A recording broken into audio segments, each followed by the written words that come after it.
بہت زیادہ بلانے والے ہیں، ان کے ہاں چلا جاتا ہوں۔ میں نے دیکھا تو ان کا بھائی جو ہے ایسے چل رہا تھا تو ہاتھ میں تسبیح تھی، بات تھوڑی کرتا تھا، تسبیح زیادہ پڑھتا تھا۔ اس کا دبئی میں بہت بڑا کاروبار، جسے کہنا چاہیے بہت بڑا کاروبار دبئی میں۔ کہنے لگا گاڑی میں جا رہا تھا، کچھ لوگ آئے، گاڑی کا دروازہ کھولا، بیٹھے، مجھے لے گئے۔ پھر میرے گھر والوں کو مہینوں پتہ نہ چلا، اور اس کے بعد بڑی اذیتوں کے بعد میں چھوٹا۔ اب وہاں بیٹھ کے پھر اللہ ہی تھا تنہائی میں، اور تو کوئی تھا ہی نہیں۔ کہا کہ وہ اللہ سے ذکر کرنے اور باتیں کرنے کی ایسی کوئی مجھے عادت سی پڑ گئی ہے، اب لوگ مجھے کہتے ہیں کہ آپ جیل کی اذیتوں کی وجہ سے خاموش ہو گئے ہیں۔ میں لوگوں کو لاکھ کہتا ہوں، نہیں، وہ مانتے نہیں۔ جیسے نا بندہ کوئی غم کی وجہ سے بعض اوقات نا چپ ہو جاتا ہے، وہ کیوں کہتے ہیں؟ اسے چپ لگ گئی ہے، خاموش ہو گیا ہے۔ کہا کہ میں لوگوں کو کہتا ہوں، نہیں، میں جیل کی وجہ سے خاموش نہیں ہوں۔ اس قید نے، اس جیل نے میرے اوپر جو آزمائش بھیجی ہے، اس قید نے اور جیل نے میرے اوپر جو آزمائش بھیجی ہے، اور میں پھر وہاں ذکر کا عادی بنا، دعاؤں کا عادی بنا، تسبیح کا عادی بنا، اعمال کا عادی بنا، اور وہ عادت سی پڑ گئی ہے، اور وہ عادت سی ایسی پڑی ہے کہ بس سارا دن اب اسی میں لگا رہتا ہوں، سارا دن اب اسی ذکر میں اور اسی یاد میں لگا رہتا ہوں۔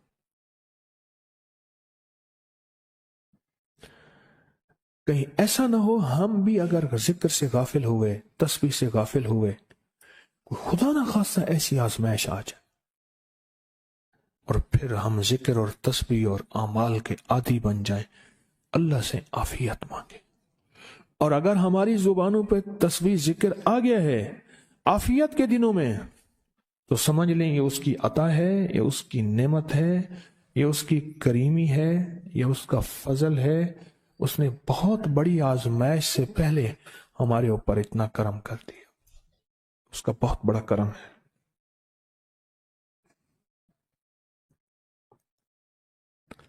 اس لیے اللہ جل شانہ کے حبیب کملی والے نے آزمائشوں سے پناہ مانگی ہے۔ اللہم انی اعوذ بک من جہد البلا، آزمائش، کوئی بلا آ جائے، ودرک شقا، شقاوت میں میرا نام آئے، بدبختی میں، یہ بھی آزمائش ہے، وسوء القضاء، میرے لیے ایسے فیصلے ہونا شروع ہو جائیں جو مجھے برباد کر دیں، ایک کے بعد دوسرا میرے حق میں فیصلہ، میرے خلاف فیصلے سارے، وشماتت الاعداء، اور ایسا وقت میرے آزمائش نہ آئے کہ دشمن تالیاں بجائے، دشمن ہنسے اور میرا مذاق اڑائے۔ اس لیے میرے آقا نے، میرے حضور نے آزمائشوں سے پناہ مانگی ہے، عافیت مانگی ہے۔ اللہم انی اعوذ بک من زوال نعمتک، اللہ نعمت دی پھر اس کا زوال آ گیا، وتحول عافیت، عافیت دی اور تو نے چھین لی۔ اللہم انی اعوذ بک من زوال نعمتک وتحول عافیتک وفجاءت نقمتک وجمیع سخطک، اے اللہ کو میرے اوپر ایسے حملے ہوں اور سختیاں میرے اوپر شروع ہوں، مولا میں اس سے پناہ مانگتا ہوں۔ میں مانگتا کیا ہوں؟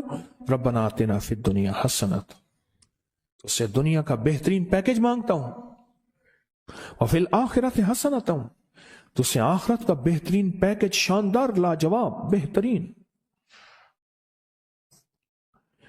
ہاں، آزمائشیں، مصیبتیں، تکلیفیں، حوادث، حادثات، ناکامیاں، بیماریاں، پریشانیاں، میں نہیں مانگتا مولا۔ اللہم انی اعوذ بک من الہم والحزن، ہم کہتے ہیں ٹینشن کو، انزائٹی کو، اسٹریس کو، ڈپریشن کو، اندر غم ہے باہر پتہ ہی نہیں، اس کو ہم کہتے ہیں، اور حزن کہتے ہیں جس پہ ہائے ہائے ہو۔ اے اللہ میں تجھ سے اندر کا دکھ جو مجھے دیمک کی طرح کھائے، اور باہر کا دکھ جو مجھے تڑپائے، اندر کا دکھ کھائے اور باہر کا دکھ تڑپائے، اللہ میں اس سے پناہ مانگتا ہوں۔ ہم والحزن، عجز والکسل، ایسا کہ میں عاجز ہو جاؤں یا میرے اوپر سستی غالب ہو جائے۔ کتنے لوگ ایسے ہیں ان کے اوپر سستی غالب ہے، بہت بڑی مصیبت ہے زندگی کی۔ میرے آقا کملی والے نے اس سے پناہ مانگی، اللہ کے حبیب میرے آقا نے آزمائشوں سے پناہ مانگی ہے۔ اللہم انی اعوذ بک من الفقر والکفر، اے میرا مولا مجھے کفر سے اور فقر سے بچا۔ فقر ایسا، غربت ایسی آئے کہ میرے ذہن میں ہر وقت لوگوں کی جیبوں پہ نظر ہو، ہر وقت لوگوں کی جیبوں پہ نظر ہو۔ یہ دو وقت میں ہوتا ہے، ذہن نشین رکھیے گا۔ اس فقیر کا تجربہ ہے، ایک جب طمع بڑھ جاتا ہے، لالچ بڑھ جاتی ہے، اس وقت لوگوں کی جیبوں پہ نظر ہوتی ہے۔ جب فقر بڑھ جاتا ہے، غربت اور تنگ دستی اور فقیری بڑھ جاتی ہے، پھر لوگوں کی جیبوں پہ نظر اس کی ہوتی ہے اور اللہ کے خزانوں پہ نظر نہیں ہوتی یا کم ہوتی۔ اے میرا مولا مجھے فقر سے بچا اور کفر سے بچا، کہ ایسا وقت نہ آئے میں اپنا دین بیچ بیٹھوں، اپنا ایمان بیچ بیٹھوں۔ ہمارے ایک مخلص تھے عبد الوحید سلیمانی صاحب رحمۃ اللہ علیہ، کہنے لگے انارکلی میں میرا ایک دوست تھا، تو میں اس دوست کے ساتھ زندگی گزری، پنجاب یونیورسٹی میں اکٹھے پڑھتے تھے، تو پھر پتہ چلا کہ وہ بہت مالدار ہو گیا۔ اسلام آباد کے ایک بہت بڑے سیکٹر میں گیا تو اس کا گھر دیکھا، گاڑیاں، بڑا گھر، اور یہاں اس کے پاس ایک پرانی سی پتلون ہوتی تھی اور غربت ہوتی تھی، اور انارکلی کے کسی اوپر چبارے کے کسی کمرہ لیا ہوا تھا۔ تو میں نے اس کا نام لے کے پوچھا یہ کیا؟ اس نے ایسے سینے پہ ہاتھ رکھ کے کہا بس یہی بیچا ہے، اب باقی سب ٹھیک ہے، سینے پہ ایمان بیچا ہے، سب کچھ مل گیا۔ اللہ میرے پر وہ وقت نہ لا جب میرے اوپر فقر غالب آ جائے یا کفر آ جائے۔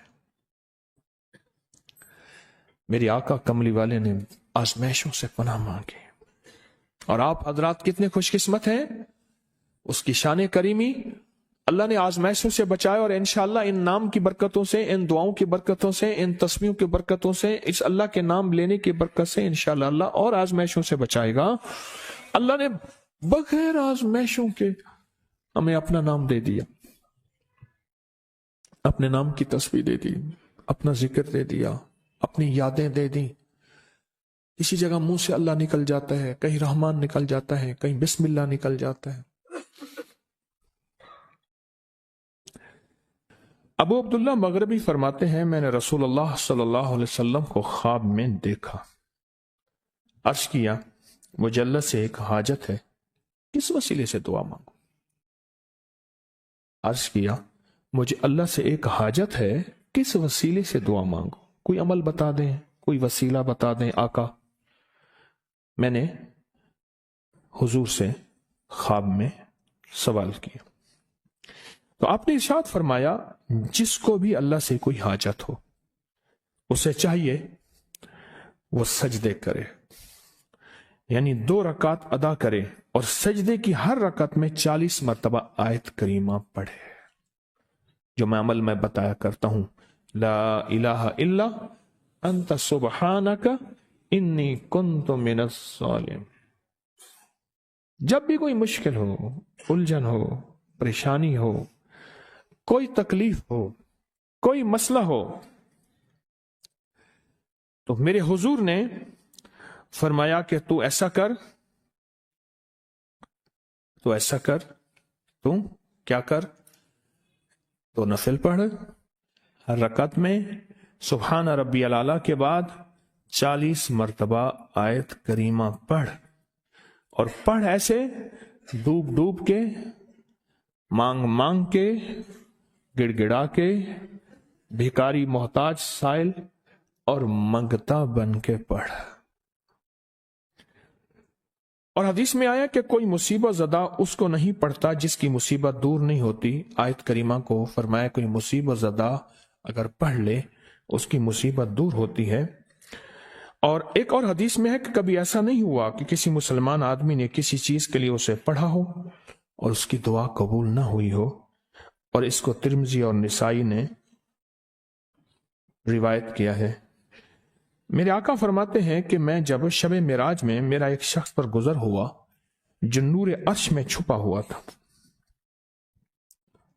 عرش کے نور میں اتنا ڈوبا ہوا تھا، خود چھپا ہوا تھا عرش کے نور میں۔ میں نے پوچھا یہ کون ہے؟ یا کوئی فرشتہ ہے؟ فرمایا نہیں۔ میں نے کہا تو پھر یہ کون ہے؟ فرمایا ایک انسان ہے، جب دنیا میں تھا تو یاد خدا اسے اس کی زبان پر تر و تازہ رہتی تھی، اس کا دل مسجد میں لگا رہتا تھا، آج اللہ کے حضور یہ نور عرش کے نور میں اتنا ڈوبا ہے کہ خود چھپ گیا۔ دو چیزوں کی وجہ سے، ایک، اس کی زبان ہر وقت اللہ کی یاد سے تر و تازہ رہتی تھی۔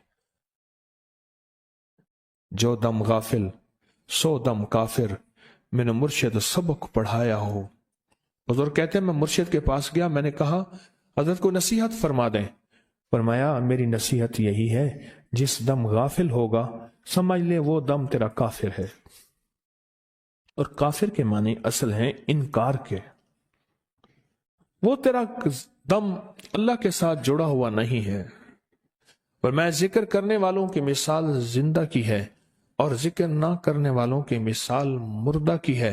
حضرت خالد بن ولید نے فرمایا ایک طرف ہزاروں تھے اور فرمایا مجھے چند دے دیں، تو پوچھا آپ کو چند کیوں دیں؟ کہا وہ سارے مردہ ہیں، وہ کلمہ پڑھنے والے نہیں تھے، وہ سارے مردہ ہیں، مجھے چند کلمہ پڑھنے والے دے دیں، یہ سارے زندہ ہیں اور یہ غالب آئیں گے۔ اور یہی ہوا، اور یہ کلمہ پڑھنے والے غالب آ گئے۔